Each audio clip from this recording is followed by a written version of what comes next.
No ens ha donat temps ni de mirar ni de contrastar ni res, o sigui, la veritat és que portem, o sigui, es va abans convocar un ple d'urgència, que també, aquell va ser de ara per ara, i després va ser el ple normal de l'Ajuntament i, ostres, anem molt a contrarrellotge,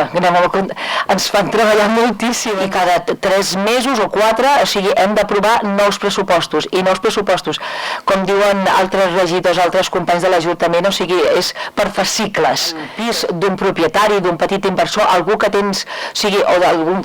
Sí, que pots contactar amb ell, però clar, aquests pisos de grans tenidors,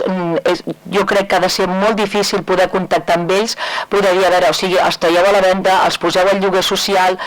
i llavors, clar, o sigui, aquests pisos buits no deixen de ser un carmelo doncs, per l'ocupació, i per l'ocupació no sempre necessària, perquè, bueno, si és jo crec que si és, a veure, si és d'un gran tenidor, aquest pis l'ha d'ocupar una família que realment el necessita, doncs, i té un respecte pels veïns, sempre amb respecte pels veïns, o sigui, doncs tira endavant, o sigui, si ho necessites,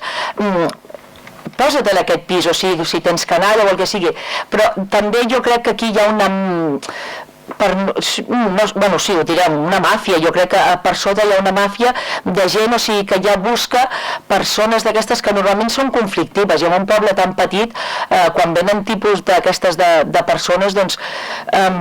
la veritat és que ho trasbalsa tot, de cara als veïns que tens al costat, als negocis que hi ha pel voltant, i sí, bueno, nosaltres ja fa temps que estem treballant en el programa nostre, o sigui, i ara, poquet a poquet, la veritat, no diré que ens ho prenem amb calma, però tampoc no ens ho prenem amb pressa ni res, no farem com els companys d'Esquerra que ja tenen el candidat i tot, nosaltres encara amb això encara estem parlant, i de moment estem amb el programa